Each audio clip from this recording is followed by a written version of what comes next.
Hello friends, welcome to JCM institute. आज की video में हम देखेंगे पॉलिटी के मल्टीपल चॉइस क्वेश्चंस का पार्ट 4। बाकी की 3 पार्ट्स ऑलरेडी अवेलेबल हैं हमारे यूट्यूब पेज पे, आप वो विज़िट करके देख सकते हैं वो वीडियोस। तो चलिए आज की वीडियो स्टार्ट करते हैं। फर्स्ट क्वेश्चन है, constitution of India came into force in. India का कॉन्स्टिट्यूशन फंक्शनल कब हुआ था? 1951 में, 1956 में, 1950 में या फिर 1949 में? तो constitution of India came into force in 1950, 26 January 1950। Next question है, द स्टेट पोजेसेस। स्टेट जो है वो पोजेस करती है only external sovereignty, only internal sovereignty, both internal and external sovereignty या फिर neither external nor internal sovereignty. The state possesses both internal and external sovereignty. Third option is the correct answer. Next question, the government of India act 1935 was based on. Government of India act 1935 का जो है वो किस commission पे based है? Simon commission, lord Curzon commission, Dimitrov thesis या फिर Lord क्लाइव्स report. इन चारों में से किसके ऊपर बेस्ड है हमारा गवर्नमेंट ऑफ इंडिया एक्ट 1935? तो ये बेस्ड है साइमन कमीशन पे, first option. Next question, who describe the government of India act 1935 as a new charter of bondage. किसने डिस्क्राइब किया था इस एक्ट को as a new charter of bondage का नाम दिया था? तो महात्मा गांधी जी ने ऐसा किया था, राजेंद्र प्रसाद ने किया था, पंडित जवाहरलाल नेहरू ने या फिर डॉक्टर बी.आर. अम्बेडकर ने? तो इसको describe as new charter of bondage किया था पंडित जवाहरलाल नेहरू ने, थर्ड ऑप्शन। नेक्स्ट क्वेश्चन है, who is custodian of the Indian constitution. हमारे इंडियन कॉन्स्टिट्यूशन का कस्टोडियन कौन है? President of India, chief justice of India, prime minister of India या फिर चेयरमैन ऑफ राज्यसभा? तो हमारे कॉन्स्टिट्यूशन का कस्टोडियन है chief justice of India, second option. Next question, which of the following is an essential element of the state. इनमें से state का essential element कौन सा है? सॉवरेनिटी, गवर्नमेंट, टेरिटरी या फिर ऑल ऑफ दीज? तो इसका करेक्ट आंसर है ऑल ऑफ दीज। ये सभी एसेंशियल एलिमेंट्स हैं एक स्टेट के। Next question, which is the most important system in democracy. Democracy में सबसे इंपॉर्टेंट सिस्टम कौन सा है? सोशल, पॉलिटिकल, इकोनॉमिक या फिर गवर्नमेंटल? तो डेमोक्रेसी में सबसे इंपॉर्टेंट सिस्टम है political, second option. Next question, where do we find the ideals of Indian democracy in the constitution. हमें आइडियल्स इंडियन डेमोक्रेसी के हमारे कॉन्स्टिट्यूशन में किस में मिलते हैं? ओके, कौन से पार्ट में मिलते हैं? प्रीएम्बल में है, पार्ट 3 में है, पार्ट 4 में है या फिर पार्ट 1 में है? तो आइडियल्स जो हैं इंडियन डेमोक्रेसी के वो हमें मिलते हैं द प्रीएम्बल में, first option. Next question, the state operates through. State जो है वो किसके थ्रू ऑपरेट करती है? पॉलिटिकल पार्टी के थ्रू, पार्टी प्रेसिडेंट के थ्रू, गवर्नमेंट के थ्रू या फिर प्रेसिडेंट के थ्रू? तो state operates through government, third option. Next question, when was the first central legislative assembly constituted. पहली सेंट्रल लेजिस्लेटिव असेंबली कब बनी थी? 1922 में, 1923 में, 1921 में या फिर 1920 में? तो ये बनी थी 1920 में, fourth option. Next question, the constitution of India describes India as. India को कॉन्स्टिट्यूशन ऑफ इंडिया कैसे डिस्क्राइब करता है? As a federation, as a quasi federal, as a unitary या फिर as a union of states? तो इसको कहता है as a union of states.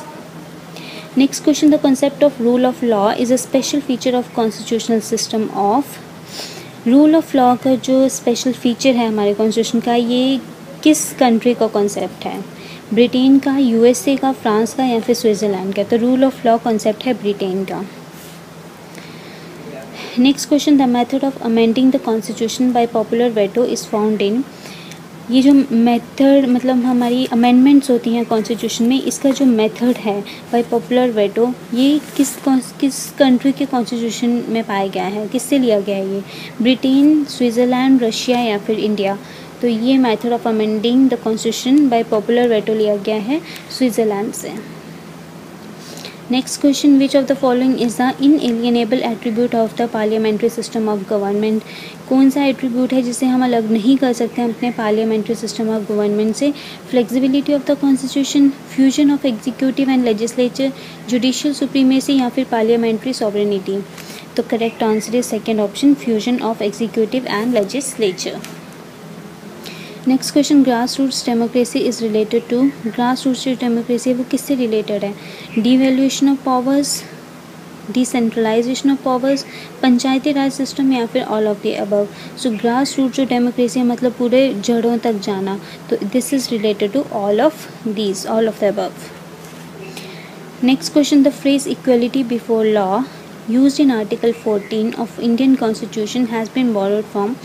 हमारा जो आर्टिकल 14 है इंडियन कॉन्स्टिट्यूशन का, क्या है आर्टिकल 14? इक्वलिटी बिफोर लॉ, मतलब कि हर इंसान कानून के सामने एक जैसा है, कोई पार्शलिटी नहीं है किसी के लिए।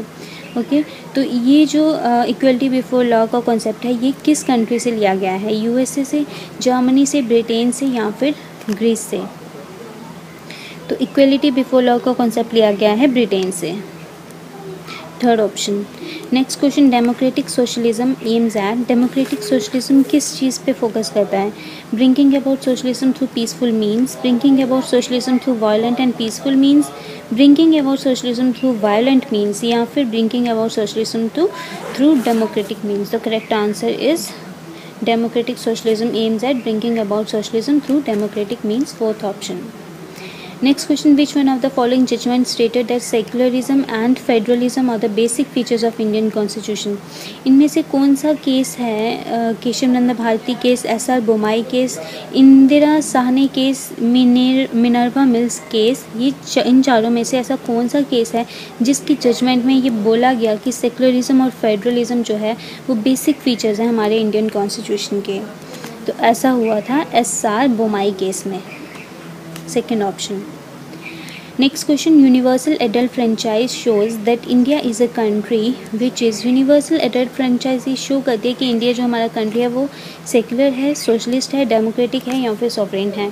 तो ये शो करती है कि हमारा इंडिया जो है वो डेमोक्रेटिक है। Next question, who among the following was not a member of the drafting committee of Indian constitution? इनमें से कौन drafting committee of Indian constitution का मेंबर नहीं था? Doctor B R. अम्बेडकर थे, अलादी कृष्ण स्वामी ये भी थे, डॉक्टर राजेंद्र प्रसाद ये नहीं थे, देन गोपालाचारी अय्यनगर ये भी थे। तो थर्ड ऑप्शन इस क्वेश्चन का करेक्ट आंसर है, doctor Rajendra Prasad drafting committee of Indian constitution के मेंबर नहीं थे। ओके फ्रेंड्स, तो आज की वीडियो यहीं पे कंक्लूड करेंगे। जेसीएम इंस्टीट्यूट का यूट्यूब पे आपको हमारा पेज मिल जाएगा, तो आप विजिट करके बाकी सारी वीडियोस जो उस पर प्रेजेंट है वो सब देख सकते हैं। आज की वीडियो अगर आपको हेल्पफुल लगी हो तो please like, share and subscribe करें। Thanks for watching.